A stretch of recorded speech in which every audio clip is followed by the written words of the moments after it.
Everyone, welcome back to my channel. I am Upasana Taneja.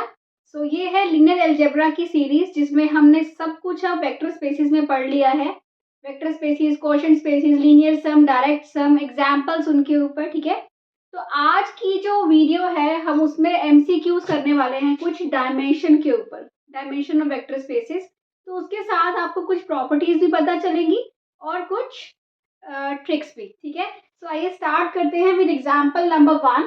ये क्या है एग्जांपल नंबर 1, जिसमें हमने डायमेंशन फाइंड करनी है इस वेक्टर स्पेस W की। ठीक है, इसकी हमें डायमेंशन फाइंड करनी है जहाँ पे हमें ये एक कांस्टेंट दे रखा है। तो ऐसा क्या होता है अगर इस टाइप का आपके पास कुछ भी वेक्टर स्पेस आता है और अगर आपको डायमेंशन फाइंड आउट करनी है, तो डायमेंशन जो होती है इसका क्या फॉर्मूला होता है, नंबर ऑफ वेरिएबल्स। आपको यहाँ पे कितने वेरिएबल्स दिख रहे हैं minus number of constants. Okay, तो यहाँ पे अगर हम देखें तो हमें हमारे पास 5 वेरिएबल्स है, राइट। और यहाँ पे कांस्टेंट कितने हमारे पास, एक कंडीशन दे रखी है, उसको हम करेंगे सबट्रैक्ट। तो यहाँ पे हमारे पास क्या आ गया कि डायमेंशन ऑफ W कितनी है, 4 है। ठीक है, तो इसके में आपके पास कुछ ऑप्शन दिए हुए आएंगे, वो मैंने नहीं लिखे, जस्ट हमने इसका सॉल्यूशन देख लिया। ठीक है, तो आ जाइए नेक्स्ट क्वेश्चन नंबर 2 पे। So now we have this example. यहाँ पे आपको क्या दे रखा है, W1 आपके पास है जहाँ पे आपके पास 4 क्या है वेरिएबल्स है ना। और इसमें कितने कांस्टेंट्स हैं, 2 कांस्टेंट्स हैं। ठीक है, तो बताओ डायमेंशन ऑफ W1 हमें पता है कितनी होगी, यहाँ पे 4 माइनस 2 कितनी हो जाएगी, 2। ये इजी है, सिंपल है बहुत। ठीक है, उसके बाद बताओ डायमेंशन ऑफ W2, ये हो जाएगी 4 माइनस 1, 3। वाई, क्योंकि यहाँ पे एक ही कांस्टेंट है ना।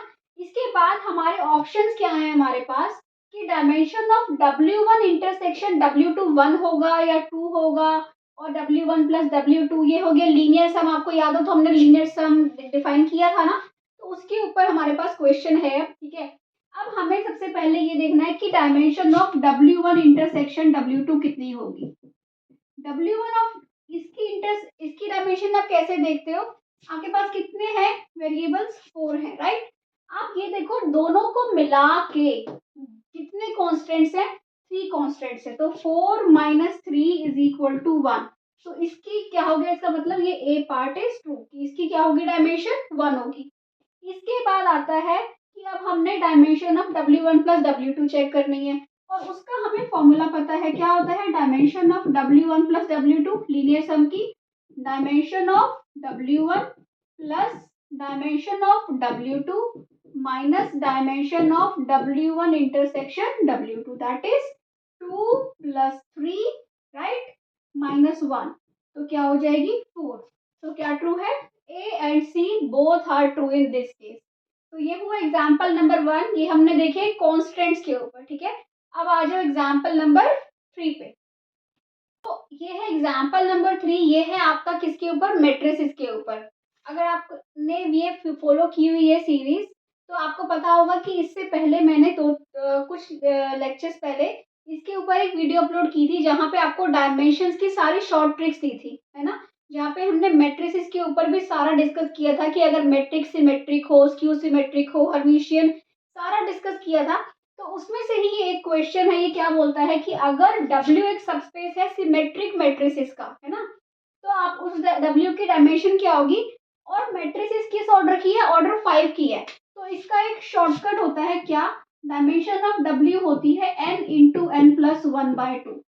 ओके, अगर सिमेट्रिक मैट्रिसेस हो तो ये क्या हो जाएगा 5 into 6/2 and that will be equal to 15। तो आंसर क्या हो गया इसका 15।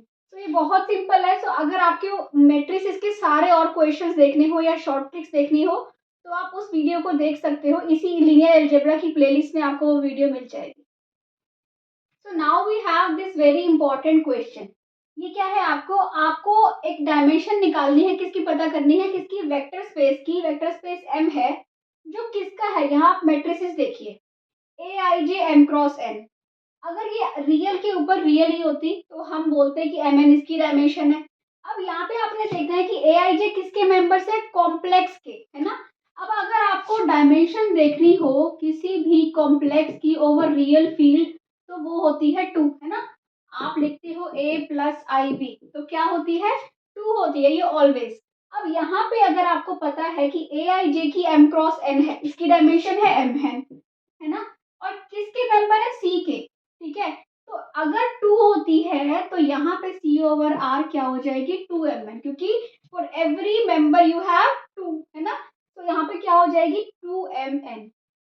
एंड दिस इज इम्पोर्टेंट, ये क्वेश्चन जो है बहुत बार पूछा गया है नेट के एग्जाम में, गेट के एग्जाम में।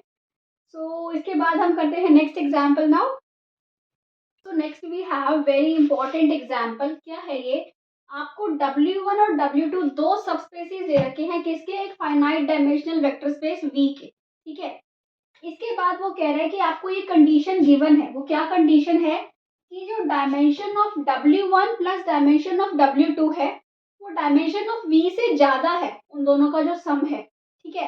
अब हमें दे रखा है कि इन चारों में से कौन सी कंडीशंस ट्रू हैं या कौन सी फॉल्स हैं, तो क्या है हमें ये बताना है, ठीक है। अब हम देखते हैं कि क्या एक्चुअल में dimension of W1 plus W2 होता है, बताओ। यहाँ पे हम इंटरसेक्शन है ना, हम देखेंगे, और dimension of W1 plus W2 क्या होता है, ये हम फॉर्मूला कर चुके हैं कि ये होता है dimension of W1 plus dimension of W2 minus dimension of W1 intersection W2, ठीक है। अब ये बताओ, अगर ये 0 हो गई, इफ ये बोल रहा है इफ ये क्या है W1 इंटरसेक्शन W2, ये क्या हो गया, ये हो गया है ना 0, तो क्या हो जाएगा, अगर ये 0 हो गया तो क्या होगा, dimension of W1 plus W2 equal हो जाएगा किसके, dimension of W1 plus dimension of W2 के, ठीक है। अब एक बात बताओ, जो W1 प्लस W2 होता है वो एक सबस्पेस होता है किसका, V का, है ना, लीनियर सम, हम ये कर चुके हैं, इसका प्रूफ भी कर चुके हैं। ये जो होता है वो V का सबस्पेस होता है।